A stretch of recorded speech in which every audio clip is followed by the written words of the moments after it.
Boa noite a todos. Eu sou a professora Maria Rafati. Vou aguardar que vão chegando os nossos convidados para mais uma live. 70 anos em 7 lives. Comemoração ao aniversário de 70 anos do Unicuritiba. Hoje o nosso convidado é o James Pedroso Pinto, produtor musical sensacional. Vai ser a nossa entrevista porque a prévia já foi muito bacana.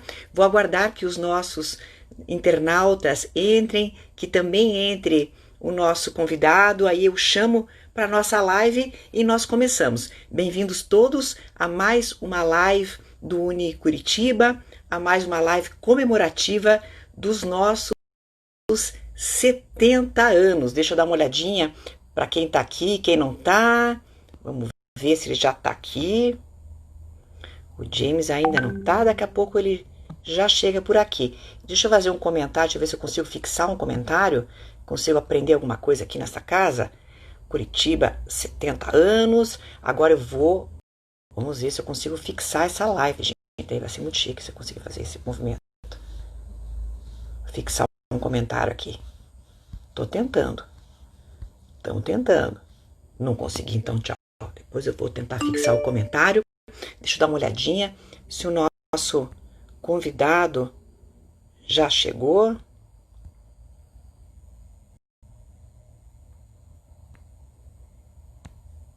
Eu não estou conseguindo aqui fazer o convite. Espectadores, está aqui, já vou achar aqui. Vou procurar aqui o James, o nosso.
Casa nos fundos, tem um jardim atrás do estúdio. Aí eu peguei a casa dos fundos e transformei numa casa para mim. Então eu moro nos fundos do estúdio, o que nesse momento Sensacional. é maravilhoso. Não pega transporte para chegar no trabalho, também não pode dizer que chega atrasado, né? Não pode, não tem justificativa, né? E o meu confinamento é no estúdio. Isso é o mais legal. Exatamente. Começamos agora, então, a apresentar a nossa live comemorativa aos 70 anos de Unicuritiba. James, é um prazer enorme tê-lo aqui. Ele é produtor musical, vou anunciar, olha só, fundador de uma das mais premiadas produtoras de áudio do Brasil, entre as top 6, né? 54 leões em Cannes, olha que maravilha, 21 prêmios profissional do ano na Rede Globo. Aproveito aqui para saudar também o magnífico reitor Arnaldo Rebelo, em nome do qual eu também saúdo a todas as autoridades presentes, a todos os professores e alunos do Unicuritiba presentes nesse nosso ecossistema Ânima, e que James, com muito prazer, convida você para falar sobre música. Afinal de contas, música também é profissão, e como você me disse ontem, é muito além da musiquinha, né? A gente tem essa questão sempre, é muito curioso. Quem é músico, quem acaba trabalhando, acostuma com isso aí. Em países que não são tão desenvolvidos, em países mais que têm a cultura né, ou a economia criativa dentro, fazendo parte do processo financeiro do país, isso é muito mais respeitado. O país pode ser até um país pequeno, 300 mil habitantes, como a Islândia, por exemplo. Eles entenderam que a música, para eles, representa uma boa parcela do PIB deles. Então, lá se diz, né, da vez que eu fui lá no festival, que se chamava Sonar, Reykjavik, eles diziam assim que na Islândia tem 300 mil pessoas e 299 mil bandas, ou DJs, ou músicos. Todo mundo toca, todo mundo é ligado em música naquela ilha.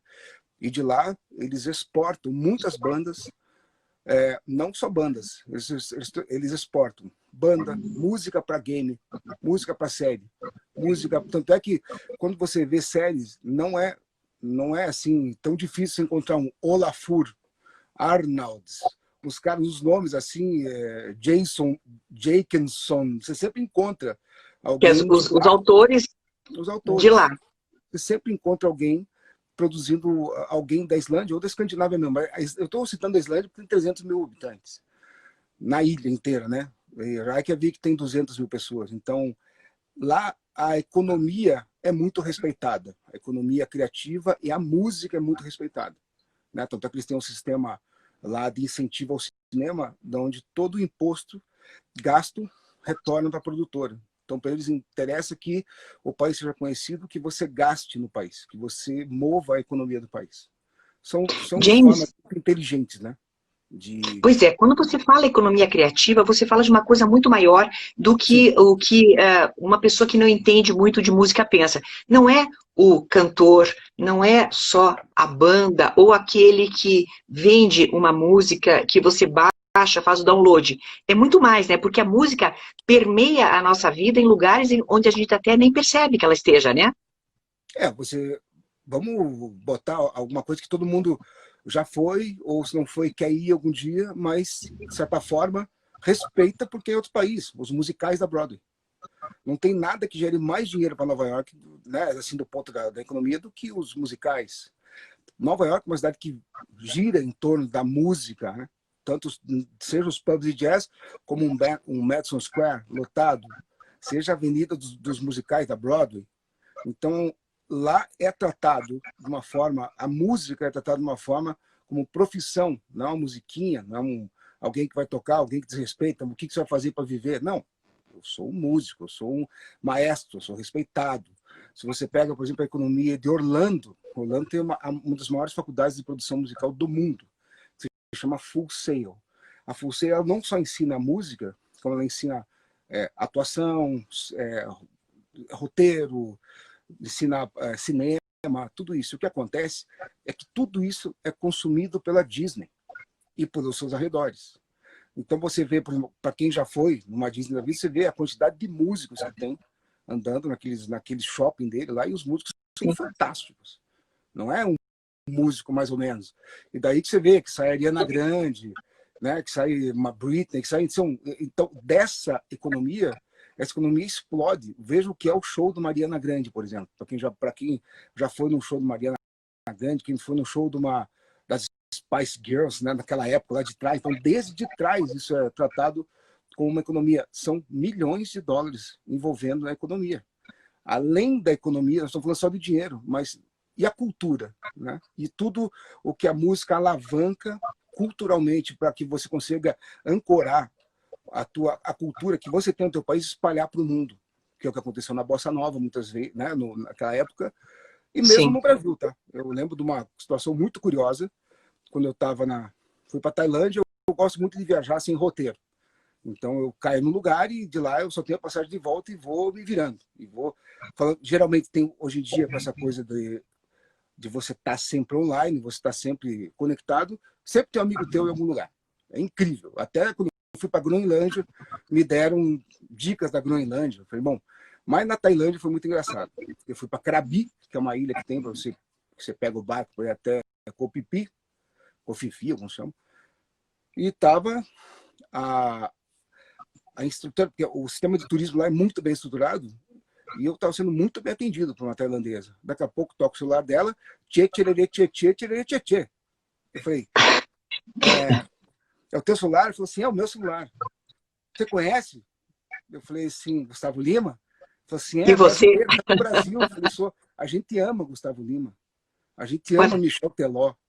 Então, você pensa, eu estava assim, 10 horas de fuso, 9, 10 horas de fuso do Brasil, e a música dando a volta no país. Então, se esse país tratasse a música, a cultura, como ela deveria ser tratada, que depois eu vou falar como ontem nós conversamos na nossa prévia disso, se isso fosse tratado como economia realmente, isso não seria desmerecido da forma como é, né? Eu sou muito bem sucedido na música, de uma forma que eu escolhi o meu caminho na música e eu batalhei por ela, eu sou um apaixonado. O meu estúdio não é à toa, não precisava ter o estúdio que eu tenho. Hoje em dia você trabalha com laptop em casa e você pode criar músicas fantásticas. Mas a minha paixão me fez pegar e botar todo o meu dinheiro naquilo que eu mais gosto. Não precisa. Porém, o que eu vejo assim, se isso tudo fosse respeitado como propriedade intelectual, porque a música é uma propriedade intelectual e é uma profissão intelectual. Você não faz uma música, compor, tá? Não estou falando de você pegar e tocar alguma coisa, estou falando de tocar no churrascado de um amigo, também é legal, mas você viver de música, você compor, você fazer, você, com todo respeito, você sai na frente de muitas outras profissões, porque a música, como ela é muito desmerecida, ela não é tratada como algo que deva ser estudado, como algo que deve ser respeitado, então ela acaba caindo num limbo. O que significa que sobra um espaço imenso para quem faz música de uma maneira profissional. Para quem realmente faz perfeito. música para séries, para cinema, para quem faz música para novela, para quem faz músicas para... Vamos pegar mais o nosso... Publicidade, como você faz, né? Como? Para publicidade também, para o mercado publicitário também, como você faz, né? Que você produza para banda, que você pegue um segmento de banda, seja o funk, seja o hip hop, seja você um produtor de música da periferia. Tem coisas fantásticas acontecendo aqui em São Paulo. E em Curitiba é uma cidade impressionante do ponto de vista da produção musical. O que eu tenho ouvido aqui, que tem, assim, fazendo uma pausa, que eu faço as pausas que eu vou me lembrando. Tem um festival aqui em São Paulo que se chama Sim Festival. É um festival que é como se fosse um South by Southwest. É parecido, e é um festival muito legal, porque assim como o South by Southwest é imenso, tem 10 dias, tem lá 150 palestras por hora, é uma realidade mundial. O Sim traz uma realidade brasileira. Você vê boas ideias muito interessantes acontecendo para a realidade brasileira. E tem a parte de música. Muito interessante que eu peguei no playlist e comecei a selecionar as bandas que eu queria. 50% ali de Curitiba. Bandas como Olha só. Fantástica. É uma banda maravilhosa. Entende? Que tem em Curitiba. Exatamente o estilo de música que eu gosto. Você tem aí a Johanne, que é excelente. Você tem 2 produtores. Johanne Dropa, eu conheço ela bem. Uhum. Fantástica. Você tem o Jack Audio, que é um produtor espetacular de Curitiba. Fantástico. Então você tem produtores musicais em Curitiba que são assim, nível nacional, que são pessoas que estão trabalhando de uma maneira profissional, até eu diria até nível mundial, entende? Então, Curitiba é uma cidade que sempre teve. Lá atrás tinha Beijo à Força, lá atrás tinha Apóstolos, lá atrás tinha Missionários, né? Curitiba é uma cidade que sempre teve Relis Pública. Então, assim, é uma cidade que sempre teve a música na veia dela, seja essa veia alternativa ou não, mas uma cidade encantadora, fantástica do ponto de vista da música. Fantástica. Nós tivemos o bonde do rolê que eu vi em Cannes. Estava lá sentado vendo a premiação de Cannes no último dia. Premiação de filme. Toca bonde do rolê na época.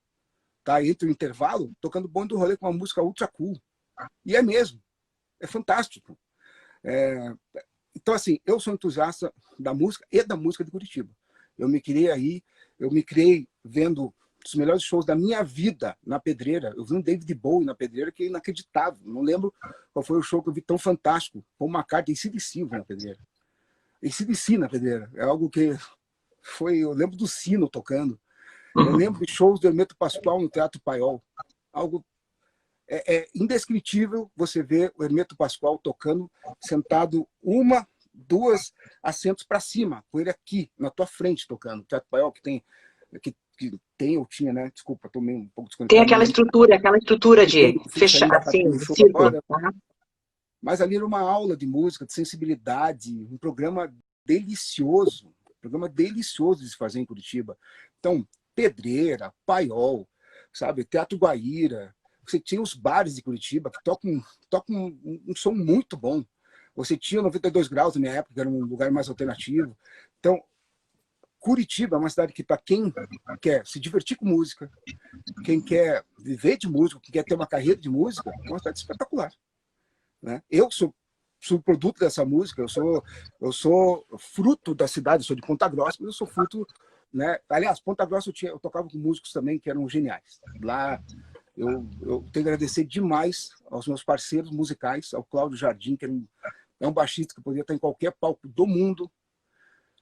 Toquei com o Abílio Abreu, que era um guitarrista espetacular. O Abílio era uma enciclopédia da música. Não é que ele tocava Pink Floyd, ele tocava todos os álbuns, todas as músicas, todos os solos, as bases e as letras. O Abílio era uma Tudo. cidade. O Cláudio tinha, quando eu fui para o Festival de Montreux de Jazz, fui ver o Jamiroquai, eu olhava o cara tocando e falei assim, bom, se o Cláudio estivesse aí, estaria tranquilo. O Cláudio estaria tocando. Então, veja, tudo isso aí é o que envolve uma base da qual um músico precisa para poder ser bem sucedido na música. Então, veja, você tem tudo em Curitiba. Você tem o Festival de Música de Curitiba, no começo do ano, que é maravilhoso. Eu já fui diretor do Festival de Música de Curitiba, de música eletrônica, na época. Eu fui convidado para ser diretor de música eletrônica durante 6 anos. E eu consegui unir a música clássica, erudita, a música antiga, o MPB, com... As pessoas vinham conversar comigo sobre isso. Eu levava produtores para falar sobre isso. Produtores musicais, que não é só... Né, que também não vejo problema nenhum, não era o DJ que toca uma pista, mas eu focava mais em produção, porque era um festival focado a músicos, né, instrumentistas. Então, pensa a quantidade de elementos que você tem em Curitiba, uma cidade sensacional do ponto de vista criativo, que as pessoas acham que Curitiba é fria. Não é. Engana-se. Quem me fala isso aqui, eu combato, de verdade. Para mim, eu falo assim, não, peraí, você não conhece Curitiba. Você não foi para lá, você não está por dentro do que está acontecendo na cidade. Então, melhor você não falar. Curitiba é uma cidade que, do ponto de vista criativo, do próprio Festival de Teatro, né, que a gente sabe que tem diretores de cena de Curitiba, como tem o Carlão Busato na publicidade, é um gênio.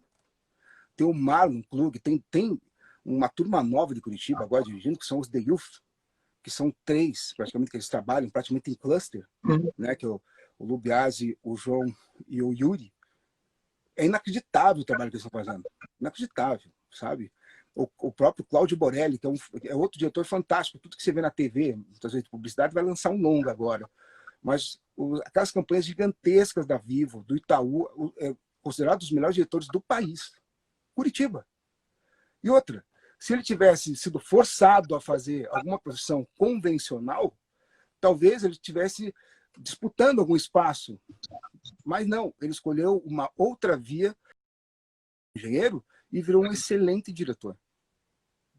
Agora você chegou num ponto bem interessante, James. Na nossa conversa de ontem, eu te perguntava o que está acontecendo com o mercado musical, notadamente, claro, mas com a tua área de mercado musical depois da pandemia. E pelo que eu entendi, com grande preparação, você consegue superar várias coisas. Então eu queria que você fizesse um pouco, talvez uma conexão entre o músico que toca ao vivo e agora o mundo digital, porque é uma conexão importante que nos leva hoje, em tempos de pandemia, né, ter todas as transmissões musicais e as produções que você depois pode citar também para nós, feitas agora, nesse período, né? Fazer um pouquinho de um contexto um pouquinho histórico breve. A música acústica, você pega o violão e você toca, certo? Então, aquilo é uma música acústica, orgânica e tudo mais. A partir do momento que você liga uma guitarra elétrica, a tua música começou a ser eletrônica. O teu piano acústico ligou o sintetizador eletrônico. A voz cantada numa ópera é a voz orgânica, a voz cantada pelo microfone é a voz eletrônica. A partir desse momento, nós tivemos, então, o nosso contexto, a partir do momento em que a música foi transformada em eletromagnetismo, ela passa a ser eletrônica. A partir do momento que ela começa a ser transmitida, né, pelas caixas ou registrada, a partir do momento que ela começa a ser gravada e decodificada e transformada em digital, o músico ele já passa a ser alguém totalmente digital. Eu sempre convivo muito com os engenheiros de som, produtores musicais. É um pessoal que está sempre à frente. É um pessoal que, para quem convive com essas pessoas, quem convive com músico, quem tem um músico em casa, quem tem um amigo músico, você vai ver que o músico geralmente é um nerd. Ele está sempre procurando qual é a tecnologia nova. Ele está no Napster lá atrás. Aí depois o Napster não adiantou, porque ele foi para o MP3, ele procurou o melhor codificador de MP3.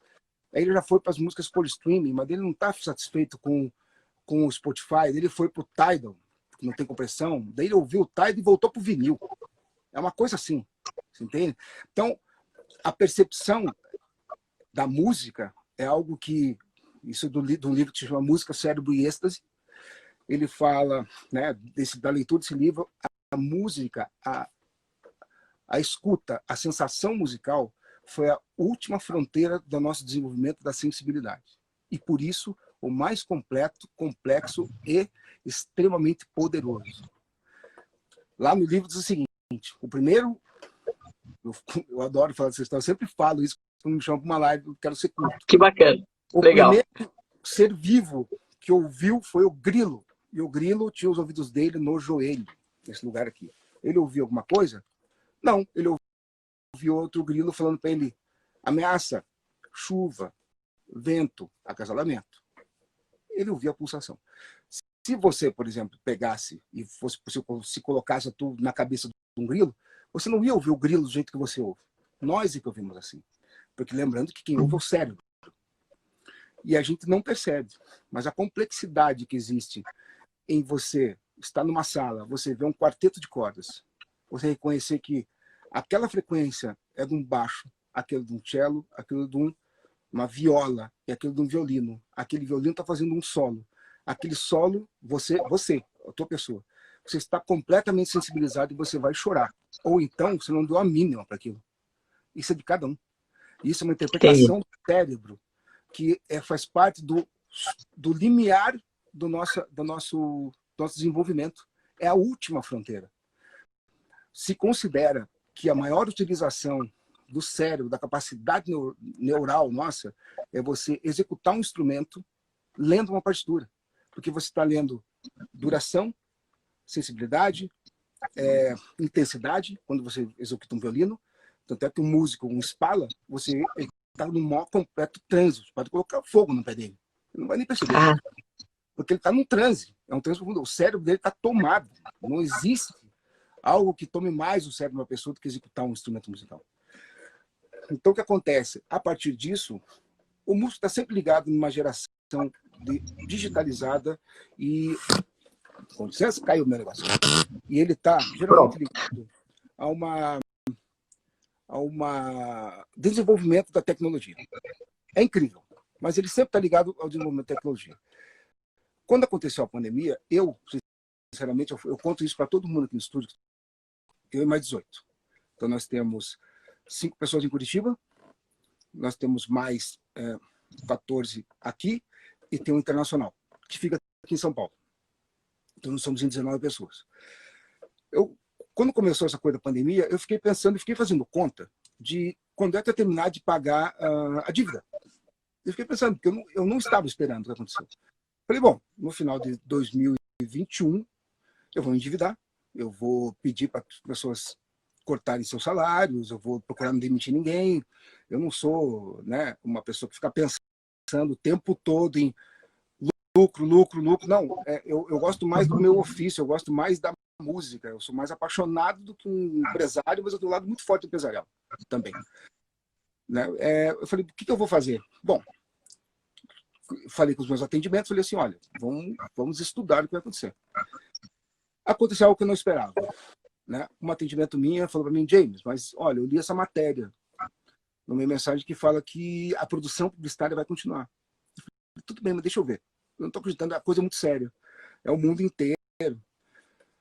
Bom, a publicidade aconteceu o seguinte, filmes não podiam ser produzidos, porque você faz uma aglomeração para produzir um filme. Quando você vai produzir um filme, você tem que ter de 30 a 80 pessoas para poder colocar um set de filmagem. Tem fotografia, maquinista, figurinista, você tem elenco, você tem muitas vezes catering. Então, quando você pega uma produção grande, você chega a 100 pessoas, brincando. Né? A produção menor, 30. Então, você sempre vai ter aglomeração. O que aconteceu? O filme levou um baque. As produtoras de filme levaram um baque. Quem só dirigia, fazia direção externa. Quem que entrou no lugar da filmagem? Daí vamos lá. Então o filme caiu. O que as empresas vão fazer? As empresas, imediatamente, assim, eu lembro que quando começou a ficar sério o Covid no Brasil, a gente foi chamado já a fazer um roteiro do Burger King. E, curiosamente, quer dizer, a marca tinha que continuar se comunicando, né? Tinha a pandemia, mas a marca tinha alguma coisa para falar com as pessoas, certo? É isso, né? Então, isso para mim foi muito inteligível, porque as marcas começaram a se comunicar intensamente, em quantidade, e o tempo todo. Elas queriam, digamos, de certa forma, do lado bom, se aproveitar do Covid para dizer, estamos aqui, estamos com você. Ou então no caso do Burger King, você está em casa, nós levamos nós abrimos um delivery, nós vamos levar para você. Então, delivery, então, comida, que foi um bem que todo mundo precisa comer. Peraí, mas se precisa comer, o cara tem que ficar em casa, vamos levar para ele. Então, começaram a se posicionar. James Delivery, precisamos nos posicionar. A gente fez Seara, que a gente faz. Peraí, Seara, precisamos mostrar para todo mundo que estamos vendendo. Telecomunicações, o teu celular, a banda tua, vamos ceder a banda de você. É o marketing de causa que a gente chama, né? Hoje o marketing de causa é importantíssimo. A marca tem que estar engajada com uma causa, né? Então, e eles aproveitaram esse gancho para poder se comunicar e aproveitar outra coisa que foi, né? A gente vai aprendendo com o passar do tempo. As pessoas estavam em casa. A pessoa não tinha outra coisa a fazer a não ver filme, TV, mídia. A mídia hoje em dia, né? Poucas pessoas lêem livro físico, as pessoas ficam num tablet, e o tablet tem comercial, tem propaganda. As pessoas vão entrar numa americanas.com, no Mercado Livre, para comprar, e ali tem... Então, assim, o mundo digital, o mundo começou a ficar alucinado, a gente começou a receber o tempo todo orçamento. Separado. Tá, e agora conta para nós exatamente o que você faz nesse mundo publicitário onde você disse que acabaram as filmagens. Conta para nós. Aí que começou a nossa parte, foi um momento muito interessante, o qual eu não esperava e levei um susto, tá? Quando você faz um roteiro de publicidade, quando você quer colocar uma marca dentro da casa das pessoas, você tem que fazer, você tem que emocionar as pessoas e, vamos lá, no mundo bombardeado, completamente bombardeado por informação, você tem que ser muito diferente, você tem que ser criativo. Você não pode mostrar qualquer coisa. Ninguém vai querer, os que perde vai ser a primeira coisa, as pessoas vão apertar e vão embora. Então, a comunicação começou a ficar extremamente competitiva, né? Estou falando assim, antes do Covid. Tá. Durante o Covid, ela tinha que se reestruturar porque não podia filmar. Então, o diretor que trazia o diferencial, que pegava um roteiro, que podia, sei lá, filmar um elefante, podia filmar um camelo, podia filmar uma pessoa, podia filmar uma atriz dando comercial aí. Então, você ficou completamente limitado. Você não podia fazer mais isso, você não tinha mais set de filmagem, diretor para poder compor isso. O que sobrou? Sobrou banco de imagens que você comprava, tipo Get Images, Stock Photos, esse tipo de coisa. E os CGI, que são os Computer Graphic, CGI, as computações, os filmes de computação eletrônica.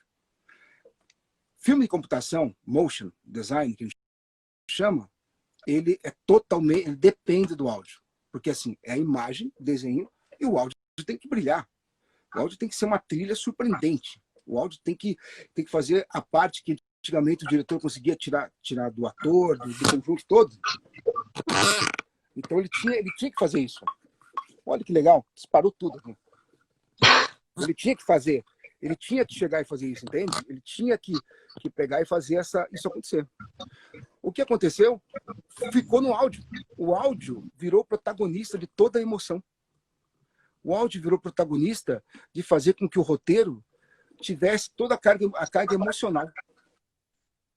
Foi algo assim que a gente sentiu isso. Então, as reuniões começaram a partir do princípio que precisamos de uma boa empresa de áudio. Precisamos não só uma produtora de áudio que esteja preparada criativamente, mas nós precisamos de uma produtora que tenha infraestrutura, que esteja totalmente preparada para servidores online, que os home studios estejam produzindo de uma maneira profissional, que os atendimentos sejam muito profissionais, consigam suportar essa coisa virtual, para que a coordenação seja muito impecável, porque você está virtual, você não tem contato com as pessoas, não tem contato físico.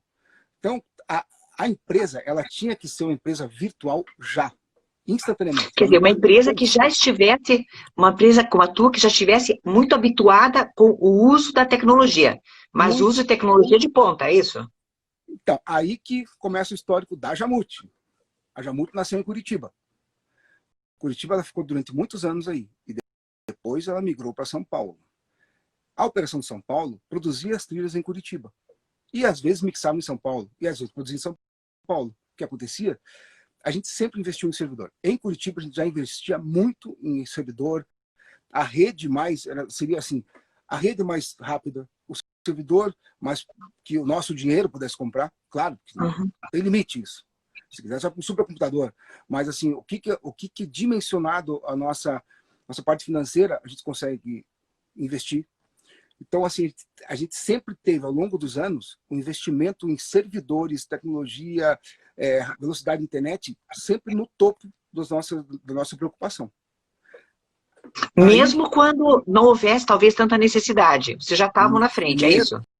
Não, a gente sempre tratou isso como uma evolução da empresa, uma evolução para que a empresa conseguisse atingir mais rápido os objetivos e eficiência, principalmente eficiência para não perder informação, para poder entregar o produto para não entregar o problema para o cliente. O problema não era nenhum. O problema tinha que passar para a gente orçamento, passar o briefing, e daí para frente esquecer. Vai chegar, por exemplo, caiu a internet. A gente tinha duas. A gente sempre teve que o Mac dá menos problema. Então, sempre foi investido para que tivesse mais estabilidade possível. Na época em que os computadores ainda tinham uma instabilidade, a gente tinha dois. A gente tinha um e era só desplugar e plugava o outro. Era assim, tinha computador reserva. Bom, então veja, isso em Curitiba. Quando o estúdio veio para São Paulo, já havia um sistema que ele copiava os arquivos de uma cidade para outra, durante 2 vezes por dia. Então, o engenheiro de som que estava mixando aqui, ele podia mixar um trabalho de Curitiba porque ele tinha sido copiado, automaticamente. Quer dizer, você estava trabalhando em rede desde sempre? Não só rede, como uma rede que tinha os robôs, que fazia o robô no bom sentido, né? Porque hoje em dia o robô virou um... Mas que fazia o intercâmbio. Ele copiava de uma para outra, de uma sede para outra. Na época, hoje em dia nós temos internet, nós temos banda de internet que são inacreditáveis. Inacreditáveis. Na época, você tinha que se antecipar, né, para poder ter soluções para que a internet pudesse te oferecer soluções para aquilo. A solução era copiar. Hoje em dia não precisa mais, porque hoje em dia... Não, olha só, daí virou um negócio bizarro. Aí ficou Curitiba. Então, assim, a gente sempre teve isso muito na ponta. A gente, São Paulo deu certo. A gente conseguiu, em 2016, a gente virou a 7ª produtora de áudio pelo Ranking Meia Mensagem, em 2016. Ele falou, deu certo. A gente estava no ar o tempo todo, a gente estava, assim... Ainda um negócio que eu sei, prêmios, mas a gente estava no ar. Isso é mais legal, entende? Então, a gente estava tocando, né? Porque uma coisa é ganhar prêmio, outra coisa é você tá produzindo... Está presente no mercado, no né? mercado nacional, são coisas diferentes. Então, o que acontece? Então, a gente estava fazendo os dois, tá? A gente estava ganhando prêmio, botando coisa. Então, eu falei, peraí, cara, o negócio deu certo. A Jamute funcionou, está andando, então vamos investir em São Paulo. Peguei todo o dinheiro que eu tinha, sede nova. Primeira coisa, tem o Sanjay, que é um doidão que tem aqui, que é um gaúcho, ele vai na minha loucura, e eu vou na dele. Então, o que acontece é que propôs, fazemos. Cara, tá aqui, vamos fazer, vamos. Desde a época que eu tentava fazer, que não tinha tempo, ele veio e consegue botar em prática muitas das coisas que eu sempre quis, e ele traz mais ideias e a gente vai fazendo. Então, é maravilhoso ter isso. E investindo. O que aconteceu? O estúdio ficou no topo. Ficou no topo de servidores, de trabalho online, de trabalho que você podia fazer, home studio. Ficou tudo, porque final de semana, alguns produtores trabalhavam de casa. Então, assim, quando entrou... daí, há um ano atrás, um ano e meio atrás, a gente começou a desenvolver um sistema novo. Já tinha um sistema de gerenciamento. Desenvolvemos um sistema novo para o estúdio. Quando veio a Covid, a gente já estava com um sistema de servidores impecáveis. A gente já estava estruturando uma coisa que é muito inacreditável, que assim, todo sistema de áudio é um sistema pesadão, tudo de nuvem, todo na nuvem. Então, nem servidor mais precisa. Porque, pela velocidade de banda, pela disponibilidade de nuvem que você tem hoje, pelo preço acessível. E tinha inaugurado nosso sistema de gerenciamento do estúdio, que é quase uma espinha dorsal do estúdio, de neural. Então, quando veio, a gente falou assim, nossa, a gente pode estar onde a gente quiser. O estúdio poderia estar espalhado pelo mundo. E não deu diferença. E o que acontece? Cada cliente, os clientes que trabalhavam com a gente já sabiam disso. Então, eles deixaram de trabalhar com algum outro estúdio que poderia ser uma novidade, falaram, não, peraí, vamos no seguro. E foram para a gente, porque sabia que a gente entregava. Os que vieram para a gente, falaram assim, não, peraí, disseram lá que a Jamute é super eficiente. Não quiseram sair. E fizeram o outro, fizeram o outro, fizeram o outro. Então, é aquela história que a gente fala, né? A oportunidade que a gente teve de mostrar nosso trabalho foi incrível. Foi muito impressionante mesmo, assim. Bom, dizem por aí, né, que sorte é quando o preparo encontra a oportunidade. Desculpa aí, né? Exatamente. E quando o teu pedestal fica quieto também. Mas olha, uma hora ele para. E o maior problema não é esse pedestal, pode ter certeza. James, a gente está vendo alguns comentários, James, aqui bem interessantes, que estão dizendo que você está na frente porque está investindo em tecnologia, estavam preparados. Então, vamos entender uma coisa. Claro, ninguém precisa esperar uma pandemia, vamos combinar que tomara que seja a última pandemia que nós vivamos durante a nossa vida, certo? Mas o preparo, já que a gente está fazendo uma live para um público universitário, o preparo é muito importante, né? O compromisso, o estudo. Você também me falou uma outra coisa bem interessante, você me falou sobre um braço financeiro da empresa, que é profissional também, né? Que não dá para esquecer também, né, James? Você não pode esquecer de nada, tá? Porque o que acontece? Quando você entra a gente hoje em dia está entrando num estágio de competição, né, com o mercado nacional muito mais agressivo, eu diria. A gente está disputando ponta. Então, como eu falei, em 2016 a gente ficou em sétimo, ano passado a gente ficou em sexto. A gente subiu uma posição no mercado que os meus concorrentes, um produziu álbum do Emicida, entende? O outro é filho de Simoninha, um fantástico do músico. O outro é um gaúcho louco lá, o Low Schmidt, um amor de pessoa, que é um super produtor. Então, quando eu olho para, digamos, para os próximos 5, são gênios. Não é que assim, fizeram lobby, fizeram política. Não. Eles são fantásticos. Os caras da Satélite são maravilhosos. Os caras da Punch fazem um design espetacular. Não tem ali quem não mereça estar, entendeu? Eu falei assim, pô, se eu tô aqui, cara, eu tenho que valorizar, porque alguma coisa eu fiz de certo. Então, a gente precisa, para você ganhar desempenho, e para você ser lembrado, porque, né, aquela coisa de você, quando aparece a crise, quem está mais preparado sofre menos, né? E estar preparado é você não deixar nenhuma ponta esquecida. Nós temos de Curitiba. Curitiba é demais, tá? Curitiba é um espetáculo para muitas coisas. O nosso sistema de gestão empresarial é de um gaúcho chamado Cosa, que tem um escritório em Curitiba, e ele faz uma gestão financeira administrativa para a gente, e ele fazia aquisição do grupo WPP, que quem não sabe é o grupo que tem JWT, Young Rubicon, Ogilvy, todos esses grupos é sob o guarda-chuva da WPP, um grande guarda-chuva dos grandes grupos do mundo. Então, essa gestão que a gente tem, essa gestão financeira que existe, para essa época, te dá muito suporte e segurança para saber aonde você está pisando. E, claro, tem uma coisa que ao longo dos anos é algo que o empresário tem que fazer de mais importante. Escolher a sua equipe. Não é do dia para a noite. Você não vai ter uma equipe de 18 pessoas notáveis como tem a Jamute. Assim, hoje eu tenho absoluta certeza de dizer que nós temos 18 pessoas notáveis na Jamute. Tem 18. Desde a Neide, que ela pediu, pelo amor de Deus, eu preciso pro estúdio, arrumar o estúdio uma vez por mês. Ela falou assim, ela tá em casa, falou, eu preciso, para ver minha sanidade mental. Ela veio aqui, deixou o estúdio impecável, a gente não fica na nossa sala, eu saio daqui, a gente deixa a sala aberta, pra, né, não tem nenhum problema. Claro, Eu me deixo questão um de brownie, contaminação. sabe como? Ela me deixa um brownie maravilhoso aqui. Em Curitiba, quando eu chego lá, tem a maior sala de fruta do mundo. Então, o que acontece? A equipe inteira, de ponta a ponta, eu consegui chegar ao longo de muitos e muitos anos, trocando gente, tendo coragem de demitir, contratar, experimentar, de conseguir motivar as pessoas para estar comigo, de não ser um líder alucinado, entendeu? Que tem a vaidade exacerbada e quer dar uma de chefinho. É ridículo, entendeu? É uma coisa bizarra, isso que acontece, que está acontecendo hoje, inclusive na presidência do país, que tem um idiota lá que eu não entendo como é que pode ser apoiado por alguém, entende? Não é assim, não é assim. Isso para mim é baixo nível demais. Eu nunca lidei com meu estudo de uma forma de baixo nível, nunca. Aqui, o respeito entre as pessoas, foi o primeiro de tudo. Foi o primeiro, assim, desde que eu tinha minha salinha, desde que eu tinha uma sala, lugar do estúdio do Vitor, lá.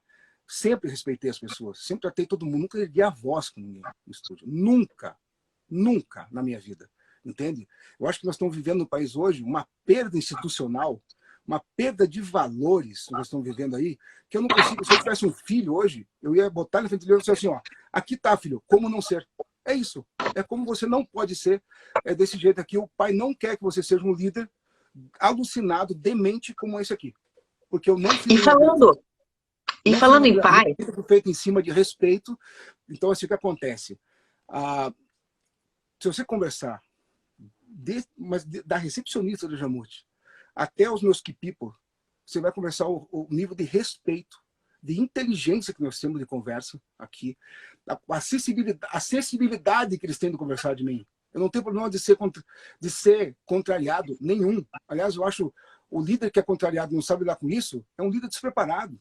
É uma pessoa que não lê, entendeu? É uma pessoa que não tem nenhuma base, nem como ser humano, entende? Nem como ser humano. Eu sou o presidente da Jamute, mas nem por isso eu fico lembrando todo mundo que eu não preciso. Eles me respeitam, porque eu mostro respeito e simplesmente porque eu mostro base para todo mundo aqui dentro. Então, o que acontece? Para quem quer ser um líder, para quem quer ser um líder hoje em dia, para quem quer ter um negócio que não seja da política, porque daí o cara senta como presidente, ninguém tira ele lá, só porque daí o cara fica demonstrando essas atrocidades que se mostra, entende, hoje em dia. Eu, como presidente da Jamute, CEO da Jamute, eu trato o respeito, a inteligência, o compartilhamento de ideia, principalmente uma coisa que é fantástica, que é a coisa colaborativa. O mundo moderno, quando você vai para um South by Southwest, quando você vai para um Sona, quando você pisa na Groenlândia, quando você bota o pé, como eu já botei, numa tribo indígena, que eu fui lá para o interior do Acre, fui lá gravar os índios, você vê que o mundo que funciona é colaborativo. Ele não é opressor. Entende? O mundo que funciona, ele é colaborativo. As pessoas têm que conversar, trocar ideias. Você tem o líder. Quer que eu te conte uma coisa? Vou te contar uma história maravilhosa. O Prince estava na sala uma vez, o Prince. Talvez pessoas não conheçam o Prince, porque eu que sou um gente, você não sabe. Eu queria casar com o Prince, você acredita? Ô, James, você sabia que eu queria casar com o Prince? Então cara, você tá falando com a pessoa certa, tá? Pode continuar. Então, muitas pessoas talvez não saibam o que é o Prince. O Prince foi um dos maiores músicos da história da música pop, que fez Purple Rain, fantástico. Ele estava na gravadora fazendo, ele era muito temperamental, muito temperamental. Ele estava sentado com aquele chapéu dele, ele era desse tamanho, sentado. Bem pequenininho. Daí entrou o presidente da gravadora, entrou o presidente da EMAI, né? Daí falou assim, ó, ele falou, quem está na sala? O Prince. Ah, pois não, eu queria conhecer o Prince. Entrou lá, Prince, tudo bem? O presidente da EMAI está aqui, gostaria de conhecer você. Sabe o que o Prince fez? Eu estou gravando. É o presidente Temer. Eu estou gravando. Sabe o que o presidente fez? Deixa ele gravar. Deixa ele gravar. Depois a gente fala. Se der. Discernimento. Entende? Porque esse presidente, vê se é uma pessoa maravilhosa, porque ele não tinha crise de identidade. Ele não tem crise de identidade. Ele é um psicopata que precisa de poder a qualquer custo. Eu prezo muito isso aqui no estúdio. Entende? Eu só uso meu poder que eu tenho se precisar, mas muito. É uma, assim, é uma bomba atômica. Então, assim, mas todo mundo sabe aqui no estúdio que é melhor ser meu amigo, porque o que acontece, eu sou muito brother, eu sou muito parceiro, eu sou muito de compartilhar, eu sou muito de colaborar. E assim você consegue fazer uma empresa onde todos trabalham com muito gosto, com muita vontade, as pessoas entram aqui com vontade. E outra, tá? Você, ao invés de ter um monte de idiota baixando a cabeça por você, ao invés de você ter um monte de... ao invés de você ter uma equipe de imbecis que só baixam a cabeça, que não falam... que só baixam a cabeça por você. Você tem pessoas com opinião. Não existe nada que forme mais o conhecimento do que pessoas de opinião. As pessoas que têm opinião, elas colaboram com o teu pensamento. Elas colaboram. Elas não precisam concordar com você, não precisa concordar com elas, mas você precisa... Sabe? E o estúdio é assim, o estúdio é muito colaborativo. Eu sou muito apaixonado pelo meu estúdio, tá? Eu falo assim, sou muito James, apaixonado. me conta uma coisa. Teve alguma vez em que você teve uma opinião contrária e aceitou a opinião contrária e o trabalho ficou bem melhor? Conta para nós um exemplo de alguma coisa, mas de alguma coisa, James, que a gente tenha palpável no nosso mundo, do mundo da publicidade que a gente conheça, só para a gente ter uma ideia. Todo dia. Todo dia isso acontece. Porque o que acontece? Nós temos um volume de trabalho no estúdio, que é um volume assim... veja, se eu fizer eu não sei precisar direito, mas a gente estava com 60 trabalhos durante o período. Pensa muita coisa. Trabalhos, se eu vou ter razão em 60. Nem quero. Eu tô com a equipe errada. Se eu tiver razão em 60 trabalhos, eu tô com a equipe errada. Eu acabei de montar uma empresa horrorosa, que eu tô com um monte de... Ou eu tô com um monte de gente medíocre, certo? Que não é capaz de combater, ou eu tô com pessoas abaixo... Não, eu quero melhores do que eu. Então, quando... O Thiago, por exemplo, vira para mim e fala assim, Thiago, eu gostaria que você trocasse essa bateria, por exemplo, e essa produção dessa voz não está legal aqui, cara. Vamos mudar isso aqui. E fala assim, pensa bem, ouve de novo e veja que eu coloquei essa voz porque esteticamente ela combina com a primeira parte. Você tem razão. Eu não sei de tudo. Eu tô aqui porque eu sei. Michael Jordan falava assim, o repórter perguntou pro Jordan, perguntou para ele, Jordan, como é que você consegue acertar 80, como é que você consegue acertar tantas cestas por partida? Não é possível a quantidade de cestas que você acerta. Ele falou, não, tá errado. É a quantidade de cestas que eu deixo de errar. Então, assim, eu não considerava só que ele acertava, assim, é que ele errava menos. Não é que ele acertava Cara, mais. o erro, né? Entende? E esses dias eu estava vendo que eu faço parte de um grupo chamado X3, que é um grupo de CEOs empresários. Esse grupo, o CEO da Domino's, falou que o CEO lá dos Estados Unidos Global falou assim, ele falava assim, todo mundo fala assim, né? O erro não é permitido, todo mundo fala, né? Ele falou assim, aqui o erro é permitido, o erro é bem-vindo. Então, assim, me permite errar também. Então, várias vezes, eu não sei que precisar de alguma coisa grande aconteceu assim, porque acontece no dia a dia. Tem vezes que eu viro pro meu produtor e falo assim, o que você prefere? Qual das duas versões você prefere? Ele fala assim, eu prefiro a anterior. Eu falei, eu prefiro essa agora. Você está seguro com a tua? Ele fala, tô, então vai a tua.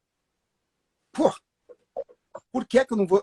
As pessoas, o Cortella fala isso, as pessoas querem ser autorais. Ninguém quer chegar em casa que apertou o parafuso da roda num carro e falar assim, eu estive na fábrica hoje, apertar o parafuso da GM. Não, ele quer dizer assim, eu apertei o meu parafuso do carro da GM, da Renault. Eu fui na da Renault, aquele meu parafuso, eu peguei a minha chave e apertei daquele carro, esse parafuso é meu. As pessoas querem fazer isso, as pessoas precisam fazer isso, e é importante que as pessoas façam isso para fazer o melhor, sabe?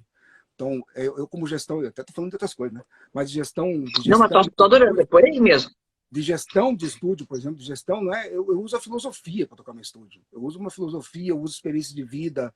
Eu li um livro chamado João de Ferro, uma vez, que ele colocava ditos populares, mitologia, contos de fada e histórias indígenas, histórias de tribos.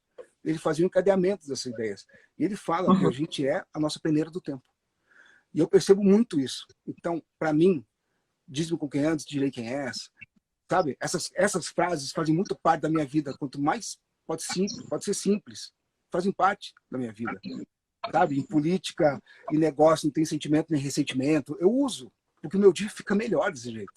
Eu uso a leitura. E James, me conta uma coisa, como é que você faz para se atualizar? Porque música, a gente sabe que é um movimento constante. E, claro, muitas pessoas usam aquela expressão, né? No meu tempo, no meu tempo era melhor e tudo mais. Como é que você faz para estar atualizado em termos de música? É possível hoje, com tanta produção musical? Como é que você faz? Essa pergunta é fantástica. É a melhor pergunta que você poderia ter me feito, porque ela é complexa e, ao mesmo tempo, ela depende muito de você não ser um ditador.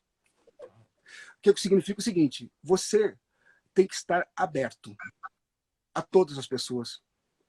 Produtor musical, tá? Do meu caso, porque eu sou um produtor musical de publicidade. Por mim, chega um roteiro que de manhã quer um baião, à noite quer uma música, um indie californiano eletrônico, por exemplo. Outro que é uma referência num filme. O outro que é uma referência de um filme, de uma série. Então, assim, eu tenho que estar ligado. Quem fez a trilha do Interstellar? Como que foi feita como foi feita a trilha do seriado novo? Esses dias eu estava vendo um seriado chamado Hunters, que era um seriado imagina, o seriado era os judeus que estavam caçando alemães nazistas que foram recebidos pelos Estados Unidos, né? E olha o tema. E no meio, onde os caras estavam esperando sair os alemães, tocou Tim Maia, No Caminho do Bem. Então, existe um cara chamado Music Supervisor. O Music Supervisor, em série, cinema, ele é a pessoa que escolhe o roteiro das músicas que vai acoplar nesse filme. Então, assim, em primeiro lugar, o que tem que ter uma pessoa como eu? Percepção musical. Você tem que bater o olho numa cena e nessa cena que você está vendo, tem que vir alguma coisa que você ouviu na sua vida. Então, assim como um chefe de cozinha ficar comendo o tempo todo, eu fico ouvindo o tempo todo. E comendo também. Só que eu não engordo. Isso é bom. Então, assim, eu fico comendo pelo ouvido. Você entende? Eu fico o tempo todo ouvindo. Mas de onde você pega essas referências? Você fala com o pessoal jovem, tá lá no outro lugar? Porque vamos combinar, é complicado isso, né? Muito complicado. Então, olha só. Primeiro, eu vou muito ao festival. Quando podia ir. Agora não dá mais. Então, assim, quando eu ia ao festival, eu pegava o setlist do festival e dissecava. South by South é mais complicado, porque são 1000 bandas, né? Mas você pega um festival, tipo um Coachella, alguns festivais você consegue absorver todo o playlist, o line-up, né? Então, o line-up, eu pegava o line-up inteiro deles, escolhia, ouvia antes e ia ver ao vivo. Opa! Dessas bandas, me chamavam para outras bandas. Então, assim, isso do ponto de vista da música. Só que eu não queria ver aquela banda só em Los Angeles. Eu queria ver em São Paulo. Eu ia ver aquela banda no Lollapalooza de São Paulo. Aí o que acontece? Eu fui gravar tribo indígena. Eu fui gravar as tribos do Acre. Porque eu queria ver como é que os índios cantam suas músicas no Acre. Eu fui lá cantar no lugar. Sempre que eu podia ir no lugar. Eu, por exemplo, fui para o festival para abrir o Pro Rock de Recife. Porque eu queria ver o rock de Recife. Quando tinha uma banda de baião, uma banda de coco, uma coisa eu paro para ver. Eu fui para o Carnaval da Bahia de Salvador. Eu fui ver axé. Eu fui para um festival, eu toquei rock, heavy metal, coisas assim. Eu toquei em banda de baile. Eu tive uma banda com o Ilan Krieger, que é de Curitiba, que foi o fundador da IMEC. A gente tinha uma banda de eletrônico. Eu cantava muito eletrônico em balada. Aí, cinema, mas eu ia direto no cinema. A Cinemateca, eu ia direto na Cinemateca para ver filme. O filme é espetacular e hoje em dia segue. Eu assino Globoplay, Amazon.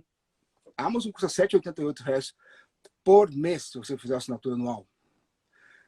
Netflix é mais caro, mas Apple TV, Eu acabei até desligando, mas eu tinha assim, Spotify, hoje em dia está muito fácil. Spotify, Tidal, iTunes Music, Bandcamp, SoundCloud, todos têm a Mas música. haja tempo para ouvir tudo isso? Mas E as emissoras de rádio também que estão na internet, deve ter um monte, né? Aí tem uma rádio chamada KCRW, que é uma rádio que tem uma curadoria maravilhosa de Los Angeles, maravilhosa, tá? Eu estou te falando só dos meios dos quais eu pesquiso, certo? Aí você tem que ter bons amigos. Você tem que ter amigos. Outra coisa que eu costumo dizer, com licença, desculpa aí a todos, mas eu tinha preconceito contra a música sertaneja, certo? Aí eu fui em 3 festivais, eu acabei tendo pós-conceito, eu não gosto mesmo. Então, assim, então hoje em dia eu tenho pós-conceito, não tenho mais preconceito. Você trabalha com sertanejo também nos seus comerciais? Já teve oportunidade? Eu tenho um produtor de sertanejo dentro do estúdio. Ele trabalhou com o Dudu Borges, que foi um dos maiores produtores que teve de música sertaneja do Brasil. Ele sabe tudo do sertanejo, entende? E houve uma coisa muito interessante. Quando eu mando para ele, né? E aí o que acontece? Quando eu mando para ele, e ele faz o sertanejo que eu não preciso me envolver. E ele aprendeu comigo todo o lado alternativo que eu tenho. Todo o lado alternativo que eu tenho, ele aprendeu. Aí eu tenho, por exemplo, vários diretores de cena. Vários diretores de cena que eu converso. O que você está ouvindo? O que você está vendo? Quais são os filmes? Quais são as suas referências? O meio. São Paulo, por exemplo, quando eu ia em alguns festivais para ver. Eu procuro, ultimamente, eu tenho uma banda de rock farofa, que é fantástico. A gente só toca... O que é rock farofa? Desculpa. White Snake, AC/DC, Motorhead, farofice. E tem uma informação que é a mais difícil, tá? De todas. Essa que eu vou te falar agora é a mais difícil de todas. Eu tô com 49 anos, certo? Tenho 49. Então, eu sou um jovem tiozinho que tento não ficar obsoleto. E tem uma informação que não chega pra gente, que é a informação de abaixo de 18, de 16 anos. Essa informação, porque acontece antigamente, você tinha os meios. Você tinha os meios. O veículo, né? Você tinha os veículos, isso, exatamente. Então você tinha lá a rádio, depois passou para um Napster, depois passou para um YouTube. Só que agora existe uma música que faz parte dos games, faz parte dos games e do que eles conversam. Existe uma, né, da geração Z, existe, nem da Y, mas a Z... É a deep web deles de música. E o que acontece? O filho da minha namorada tem 14 anos de idade, certo? E é extremamente ligado em música e game. Eu fico o dia inteiro no meu estúdio. Quando ele entra no carro, a primeira coisa que ele faz é o seguinte, velho. Ô, James, me dá teu telefone? Posso colocar uma música? Eu dou na hora. Pode. E o que acontece? Eu bebo de toda a informação que eu nunca vou ter na minha vida, se não vem dele. Quem tem filho em casa, eu sei que vai ter isso, entendeu? Eu não tenho filho. Mas eu bebo da informação dele, de game. Ele me mostra até os proibidão, tá? De periferia de São Paulo. Aí daqui a pouco ele vem com uma nova música do John Mayer. Então, assim, ele tem uma base musical, ele ouve muita música. Esses dias ele colocou... Ó, falando em música, peraí, James, ó, 2 minutos, tá? Só porque a live, ela corta. 2 minutos, tá? Então vamos lá, continua. 2 minutos. Vai lá. Então, assim, o que eu queria dizer é o seguinte, que a música é uma das coisas mais fantásticas que pode existir na vida de uma pessoa, tá? Eu não consigo viver sem música, eu não consigo comer sem música, eu não consigo fazer nada. Para mim, é algo que faz parte da minha vida e, para mim, ela me dá colorido, ela me dá sensações. Não é à toa que o maior número de pessoas deprimidas são surdas do que cegas, certo? A música te traz dimensão. A música te traz prazer e ela te traz uma linha do tempo. Então, assim, eu sou um apaixonado pelo que eu faço. Eu faço isso de uma maneira muito profissional. E eu tenho orgulho de ter a Jamute, a equipe que eu tenho, todo o time que eu tenho da Jamute, e de poder falar, eu falo com prazer, de toda a minha história da música. Perfeito. E, James, só para encerrar, porque acho que é 1 minutinho a gente tem ainda. Teu pai e tua mãe te apoiaram nessa carreira musical? Como é que foi o começo? Daí a gente já vai cortar. Muito. Minha mãe me colocou no piano. Minha mãe foi comprar a primeira bateria comigo num puteiro. Ele achou, eu tinha 14 anos, ela foi lá. Minha mãe era uma santa, fez amizade. Tua mãe foi lá? Foi comigo. Eu falei, mãe, que lugar é esse? Ah, era um lugar aí, filha. Me deu uma despistada. Minha mãe era um amor, era um anjo. né? E o meu pai ia nos shows. Meu pai ia tirar foto minha nos shows, adorava, e ficava de olho nos drogados, sabe como? Né? Ó, aquele lá é drogado. Meu pai ficava me orientando, aquele lá não pode andar, aquele lá, mas ele ia, adorava ver tocar bateria. Uma vez eu olhei a bateria da Straits, você sabe fazer isso aí? Eu falei, sei, me mostra. Mostrei, ele chamou Shiva. Ficou encantado. Bom, apoio familiar, acima de tudo. James, eu agradeço imensamente a tua presença aqui. A gente tem que encerrar agora a live, porque eles cortam mesmo. Muito obrigada por estar aqui com esse papo maravilhoso. Parabéns pelo super profissionalismo, porque se você chegou a uma pandemia bem equipada, também. Fantástico. Obrigada. E agradeço aos internautas também presentes aqui na nossa live do Unicuritiba. Unicuritiba, 70 anos.